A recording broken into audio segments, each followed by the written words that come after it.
Alright, D Inferno default. We're gonna have 2 people T-steps, 2 people taking apps control, and 1 floater. The floater can either go steps if he feels like he needs to help the car out, the B car. He can go apps, he can go mid. He's kind of like a floater. I like to have him as a floater.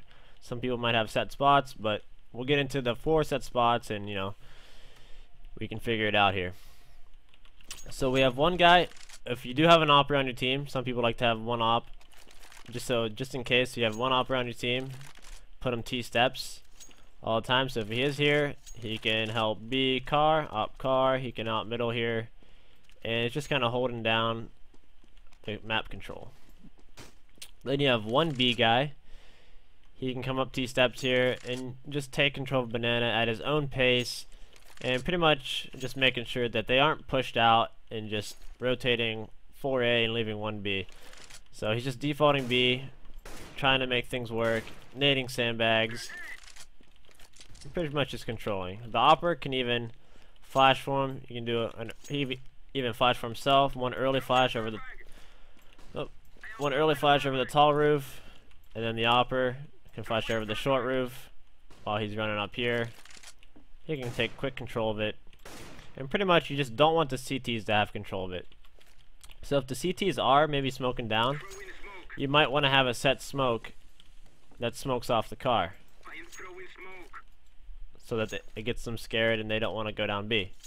I don't know it. I don't default there. I think it's just to the left of that.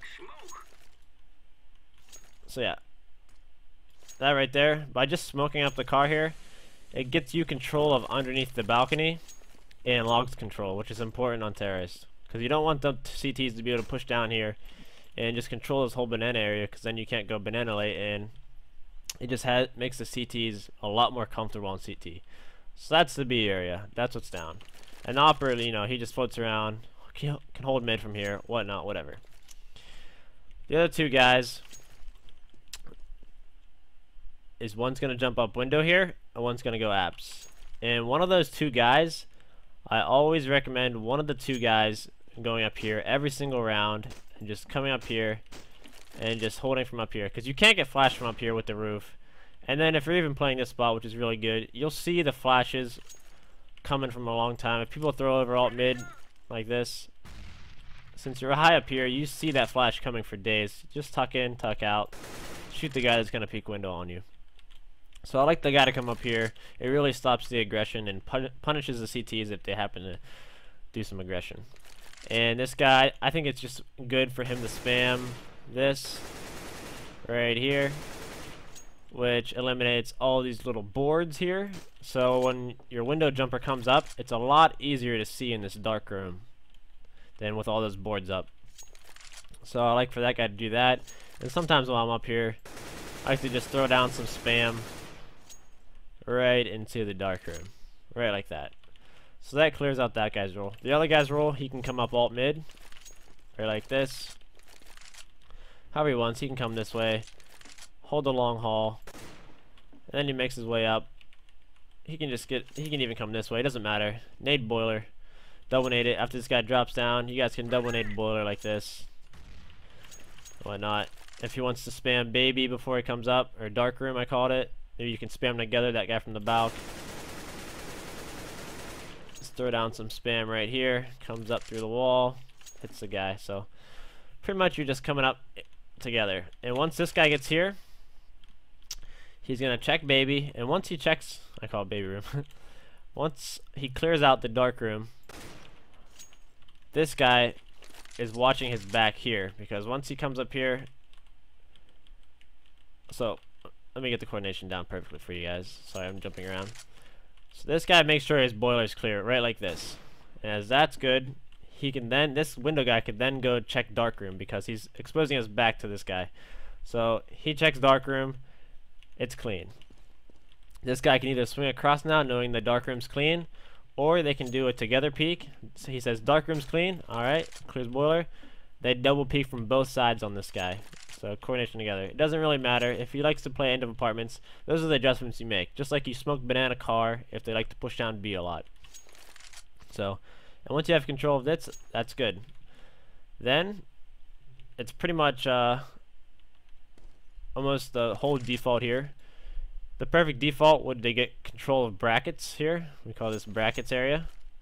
And then the car. So the perfect scenario would have brackets control and car control. After you have those two things, you can run any strat. The CTs have no idea what you're going to do, where you're at, what you're executing. So that really keeps them, you know, clueless, and it lets you execute anything you want. So I talked about the two apps guys, what they can do to get control of apps.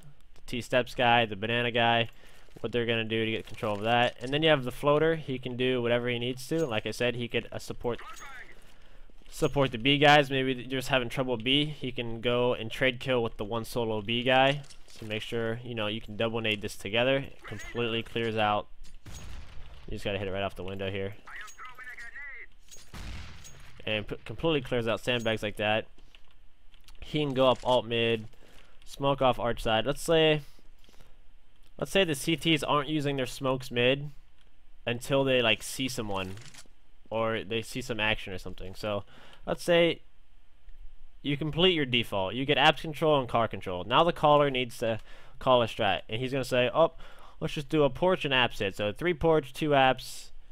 He's gonna just smoke arch on the fly like this, or somewhere like he's just gonna smoke arch. And as soon as you smoke arch, they always just counter you, and they have every nade in the book.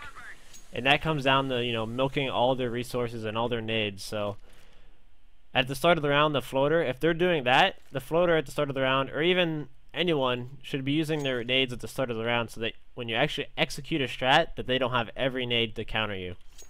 And this is a little easy smoke we like to do. Just come straight to this wall here. Just come straight in. And then at this window, you just aim to the right side of this window at the height of just this thing.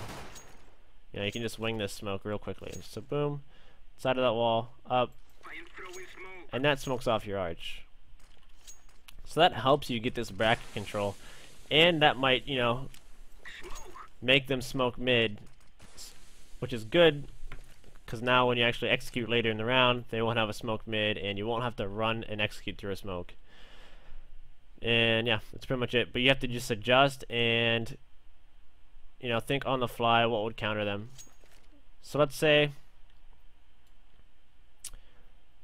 they aren't smoking mid right away. Just like on Dust 2, you'd walk into B if they're not smoking tunnels.